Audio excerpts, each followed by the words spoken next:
be 5'7" and then get on the gurney and be 6'3". You can't weigh 167 pounds, but then when you get in the morgue, all of a sudden you 230. Even if you swell up, it's not gonna change what you weigh because everything that's swelling up is already in you. Facts. Yeah. Okay. So now, just looking at it from a first-year law school student perspective. Now they gotta get the body from upstairs. They probably got a cold room, and then they take it from the cold room into the morgue. And then, what if it's a body in front of that one? Right. But we gonna say it ain't nobody, and they expressed it. Right. Soon as he hit there, they do the autopsy. Yes, it's a right. celebrity. Right. So it's like 11 o'clock at night. The autopsy is not going to be done, right? Right. Because it's already 11 o'clock Friday night going into Saturday. Mm-hmm. Right. So now they go in there and they perform the autopsy. Anywhere from 4 to 8 hours. Let's say they started at 12 midnight. 4 a.m., let's say that's the short end of the autopsy. We're going to give them a whole 8 hours. Perfect. Now we have to cremate the body. It takes anywhere from 8 to 12 hours to burn the bones. Right. Okay, so we're going to go with the short end of the 8 hours. But we ain't even talking about how long is it going to take transport to get there to take them from the morgue to the mortuary to be cremated. We ain't going to even add that time into this. Right? Because we don't know how long it took the coroner to contact the mortuary. Now, all this is time burning on the clock. Mm-hmm. All right, now we in the Saturday morning for the cremation. Right. All right. The cremation supposed to be done sometime Saturday, so the ashes could be dumped at 9 a.m. on Sunday. This is like the most coordinated shit you ever seen. Right. But what the outlaws say, we thought we were smoking pot ashes, we found out that was some other bullshit. See, you pay attention. Okay, now when you go back to the pictures from Vegas, right? You got 3 different BMWs with 3 different backgrounds. Why nobody not even asking no questions about that shit? You got the one with the gold rims, the one with the silver rims, and then you got the hatchback. Right. And the reporter said, right then, the reporter was like, Tupac was living, and they was taking him to the hospital or whatever. You know what I mean? Them just some anomalies I wanted to point out for you, because the Keefy D, that's prison coffee. Keefy is prison coffee. It's the cold flip. Right. Everybody worried about Keefy D flipping Puffy. Puffy walking around like Teflon Don, right? Mm-hmm. And he said, I don't even address foolishness. But Gene Deal said Puffy came out of Andre Harrell's house and said, I don't give a fuck if Big gotta die. I don't give a fuck if Pac gotta die. I don't give a fuck if Suge gotta go to jail. Why he ain't say Suge gotta die too? He said Suge go to jail. Where's Suge supposed to be at? In jail, right? Mm-hmm. Okay, now, it's not, how the fuck this nigga, he a psychic? Right. Or is this a plan? Right. He either psychic or it's a plan, right? Now, Biggie used to do this thing with his mama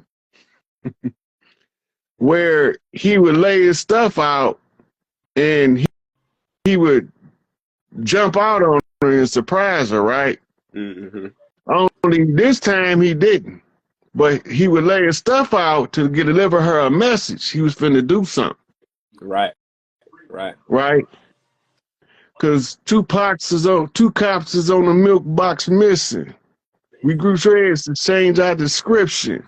Mm-hmm. You heard a rumor I was dead in the street. Bullshit, I'm in Jamaica getting head on the beach.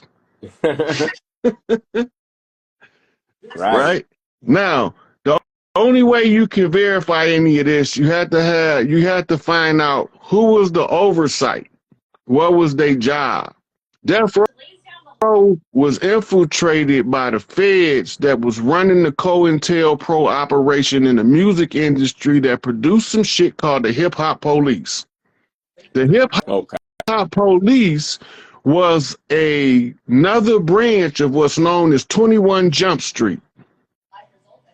In Chicago, they call them the Jump Street Boys. They look like kids, but they grown motherfuckers that's police. All right, so they go in and they go undercover in the school systems, right? They infiltrating us as early as possible. Same as the movie, like 21 Jumps, like the. That's what it's based on. Right. It's based on the actual 21 Jump Street of 21st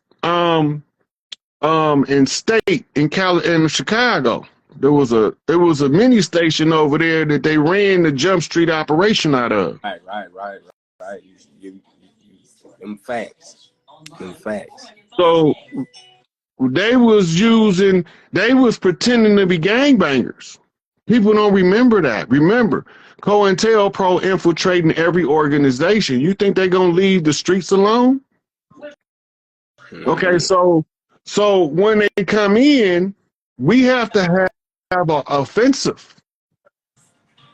We can't just let these motherfuckers run over us. They've been raping us for 400 years, right? Right. So we have to find the solution to the problem, and for some reason we keep being told that we ain't supposed to use firearms. We didn't know it was a conjure war in 1905. But around this time, we find it out. The first to discover the conjure being used in the secret societies and try to get it into our community so that we can learn what they was doing to us was Prince Hall and Absalom Jones, founders of the Blue Lodge of Prince Hall Masons. The Freemasons. Mm-hmm. The next person come along and figure out what's going on is Noble Jew Ali. When he infiltrated them as more Zionist Jews, all he did was gave the Moorish flag and they stole it to make Morocco a country later on. Ain't no fucking ancient Morocco. That's a narrative given to us by the invaders. The invaders is conquistadors. Kicked out of Spain. Out of Spain, right? Right. Yeah, So we fighting him in the knowledge game. I was having a little debate on Facebook with a brother, and he had put up a post about the Moors from Spain. They was Hebrew Moors. So I like, bro, I mean, I never heard that. Like, they was Moorish Zionist Jews. Emphasis on Zionism because the Khazarians, the Sephardians, and the Ashkenazi are all cat's paw. Right.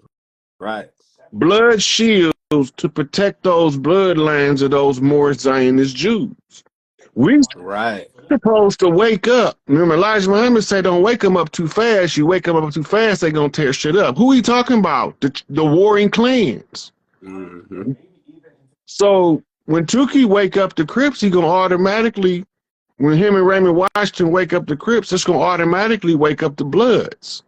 Two of the biggest sets from that land.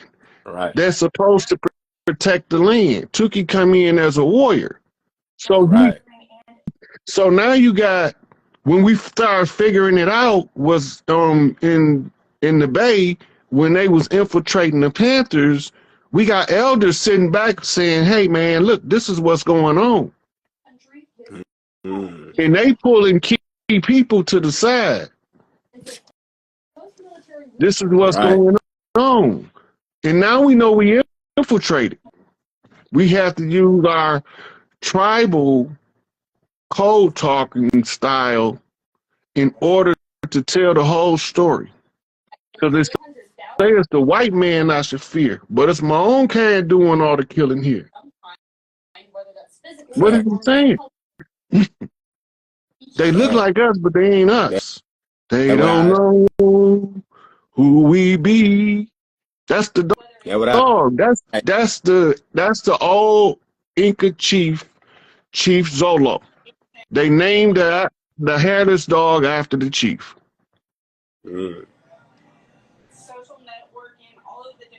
Right. Anytime Pac show up, he's showing up. If it's war. Yes, sir.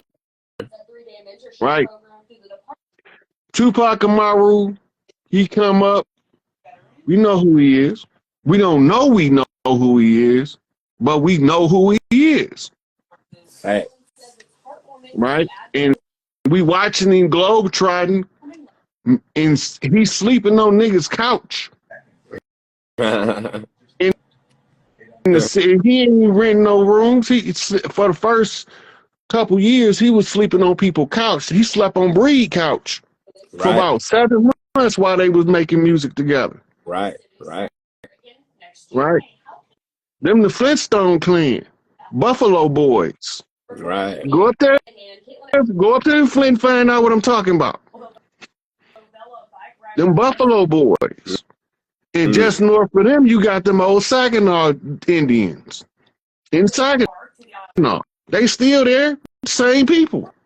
They got their own kind of crazy. I used to tell them in the joint, man, I think they had a toxic waste dump that only affected y'all city because y'all all got the same kind of crazy. But that's they clean. Right. The Saginaw Indians clean. That's how they clean is. And when they realized that I could see the clan, then I got all love from them.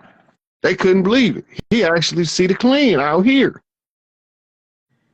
Right? I had to talk to all of them. I needed to know why certain people was on the land that I don't know who these people is. But when they present their case, and it wasn't my call. That was Big Mama call. She gave them people the charter. I don't know why but now I know why she gave them the charter. But when I'm first reading this shit, I don't know what the fuck this shit is right here. It's retarded to me. But in the end, it all made sense. It all it was pieces to a puzzle being assembled in my face, behind my back.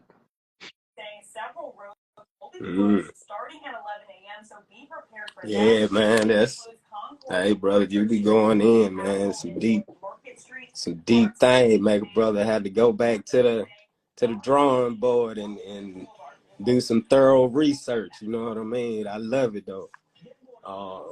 That was the whole challenge though. See, the George Washington challenge, it was an educational challenge. It was based on the morals and dogma.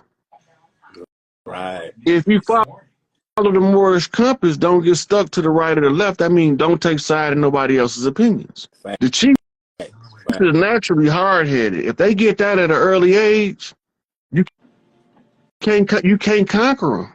You got to kill them. You can't conquer them. Their soul is unconquerable. And when you activate it along them lines, you can't conquer them. Yeah. They call that raising the straight bump. Okay. That's why they was busting our families up and molesting the boys. It was a part of a conjure. It was the Babylonian sex magic, right? To make the women behave in a certain way. All this is written in documents all over the world, but nobody wasn't putting it all together as a big puzzle. That's the only thing Right. different that I did.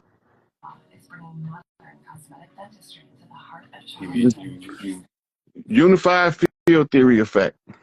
Step out of the creation and look at it from the perspective of the creator, and everything makes perfect sense. It's a big ass game. Right. Fact.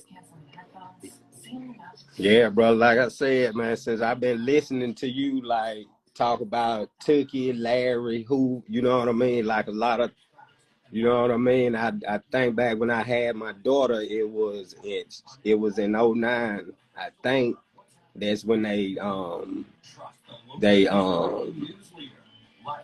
put Tookie on ice. You know what I mean? But the same like month I was having my daughter, and some just told me like, man, nickname your daughter Tookie. So that's why I gave my daughter her nickname Tookie after Tookie Williams. You know what I mean? So In our culture, that's called dedicating your child to the cause that he was fighting for. He's the patron saint of the ones who work with the iron and the handicap. mm-hmm. Right? And when you dedicate your child, she probably have an interest in probably helping sick people or something, people that can't walk, or, you know what I mean? She'll just naturally gravitate toward it to be a assistant to her namesake. Right. So Right. she'll She be actually always said she wanted to be like a dentist. You know what I mean? Like she wanted to be like, and she's 13 years old right now, and she still say that to the day.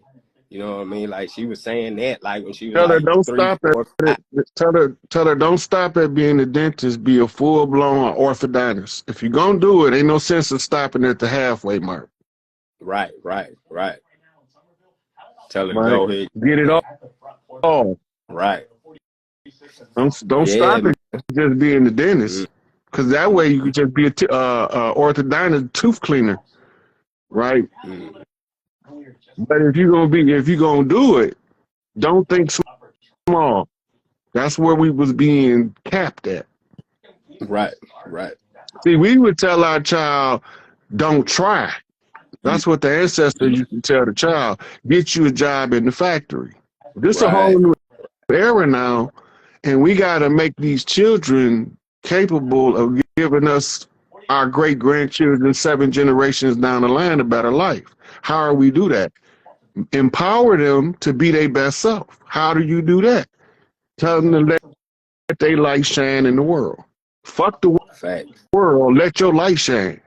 If Right. you gonna do it, if that's what your life path is, pursue it with full vigor. Right. Even if you do it one step at a time, slow and methodical, don't give up. Don't quit when you get at the beginning stages of any profession. Go all the way to the top, or don't even do it. Don't waste your potential half-ass and nothing. Facts. If you're going to do it, don't be no CNA when you can be a nurse practitioner. Right. For Right? sure. Because the CNA got to clean the shit and wipe their asses, but the nurse practitioner get to write the prescriptions that the RNs give the LPNs to administer to the patient. Shit roll downhill. Right. Don't stop where you right under the cow's ass getting shit on. Right. All you gonna do is get high on mushrooms. That's right. For sure. Well, brother, it was good chopping it up with you, man. I definitely appreciate the knowledge, the information. You know. So for sure. Appreciate you coming in, man. I'm gonna let somebody else in now. Yes, sir. Peace. Naptown, Indianapolis, Indiana.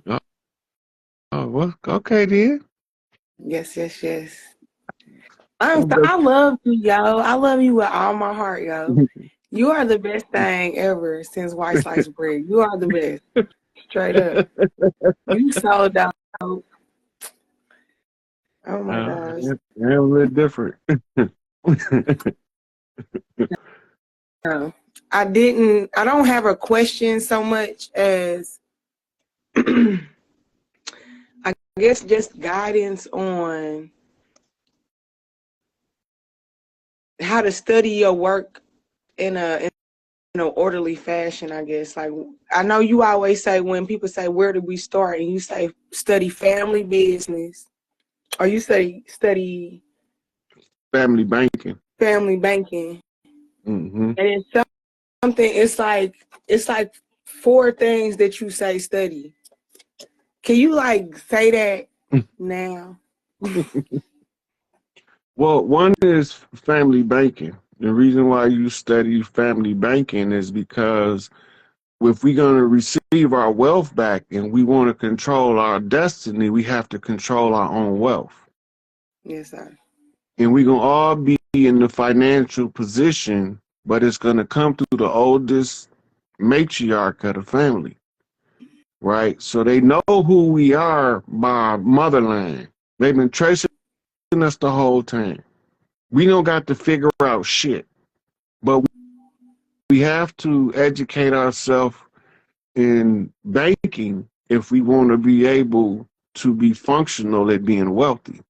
Otherwise, we could just stay in poverty, right? So when we receive back all of the rights to the everything they tried to steal, but they couldn't steal it because they couldn't carry it nowhere, right? So they couldn't conceal it. It was blatantly, the land was all over. Everything outside that 10 square mile of Washington, D.C. is tribal land. And your contracts is in that 10 square miles of Washington, D.C. with 5 civilized tribes is holding the head of the beast while we get ready to slay this motherfucker.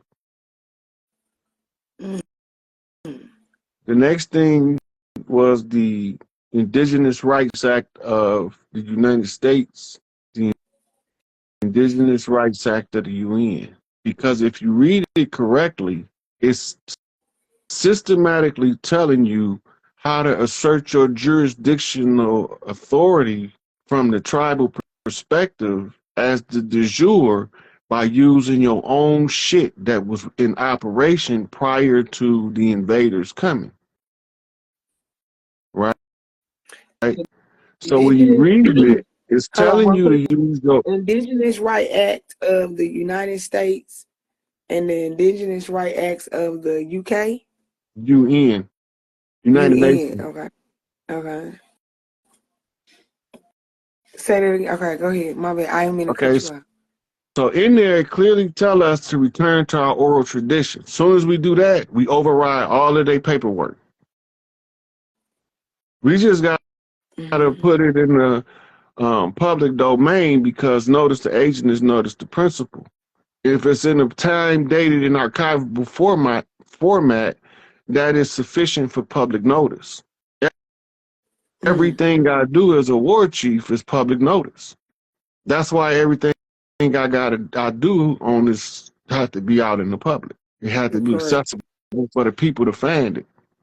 Because our people got an absolute right to know how we got tricked, who tricked us, why they tricked us, where they came from, how they got here, who brought them here, what was the catalyst, what did we do, what did they tell us we did, right? So when you unravel the puzzle in the public domain, the people see it, it automatically breaks the conjure.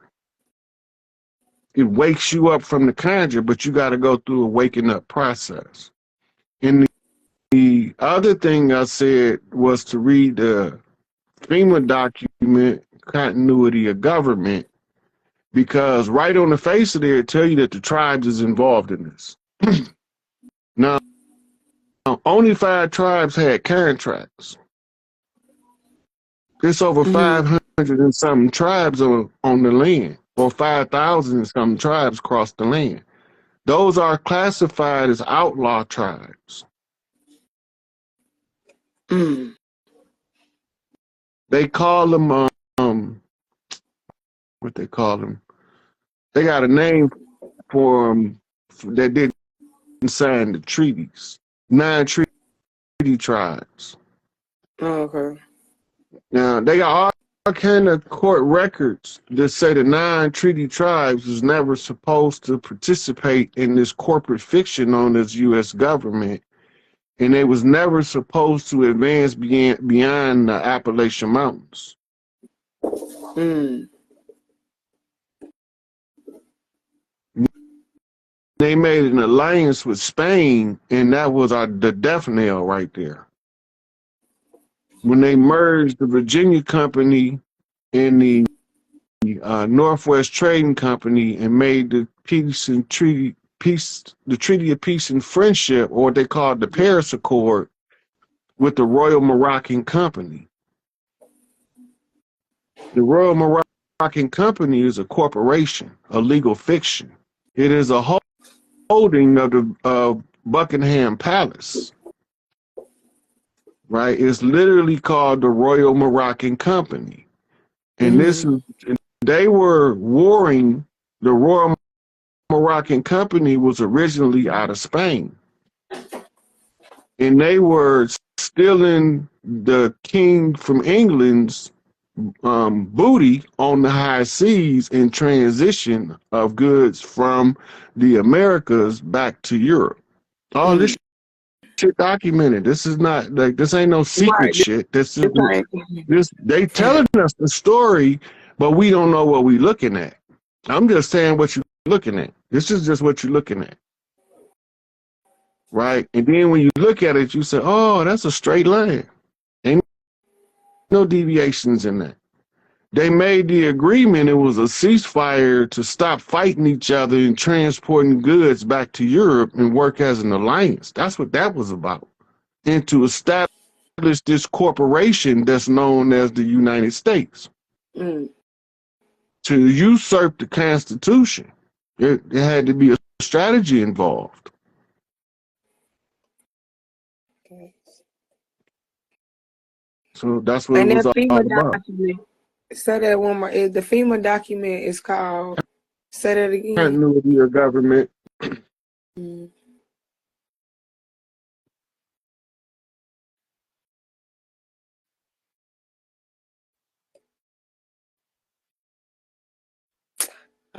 All right. Yeah. So thank you for going over that information with me again. Because I know it's in so many of your videos. I love you so much. Did I say that already? I said it. My bad. Yeah. So I'm gonna like thank you for that. Study. You're welcome. That's what I'm Yeah. I appreciate you. Yeah. The continuity of government document goes over all of the things so we was at odds with the deep state. The deep state was called the Garden Plot. It was George Herbert Walker Bush in this time who inherited from George Washington. Right? George came in, so George got to go out. And we got to catch him. It's a reverse of the conjure. So when he wrote the Garden Plot had a subsection called Readiness Exercise 84. The George Orwell book, 1984. Right? It's talking about a totalitarian government. Trump was talking about the wall because he knew that by talking about the wall, somebody was going to bring up Operation Cable Cutter, which is a subsection of Readiness Exercise written by George Bush's generals. Right? And this is going to make the chiefs start mobilizing to expose this Garden Plot to the general public. Right? So Trump started screaming about the wall because that's the cue. Pun intended.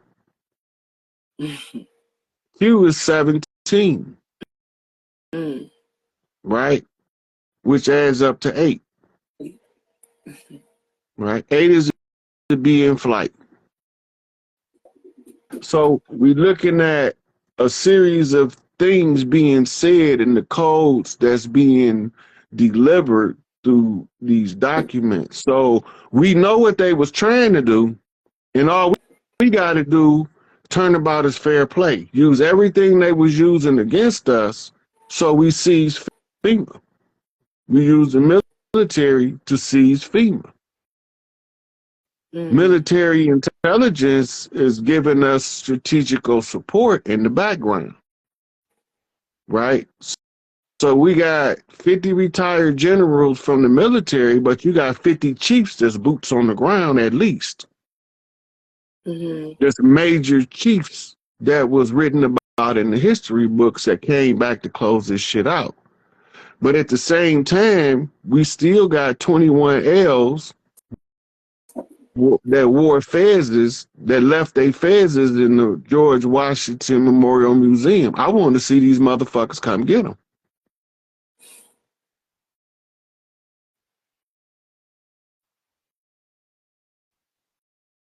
And that was also scalping them. When they took our feathers, our big mama said, "No, y'all can't keep the feathers. We'll just put them up." Yeah. But you niggas can leave them motherfucking cups you got on your head in that cage, in that case right there.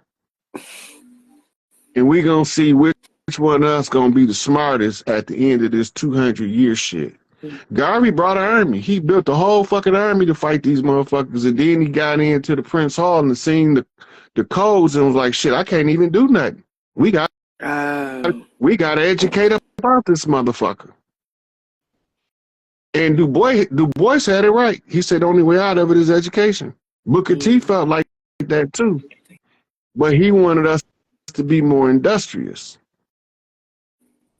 right? So when Garvey seen he couldn't do nothing, all he can do now is draw out the enemy. So he went to talking that Black Star Line back to Africa. That's all coded shit. He's saying back to Africa, but all his people is pointing to the Pacific. Make it make sense. We got 30 seconds, sweetie. All right. Well, I just want to, I thank you for that food for thought. I appreciate you, your energy, your time, everything that you do. You're beautiful. Thank you, sweetie. I appreciate it. I appreciate you. That's it. All right. Thank you.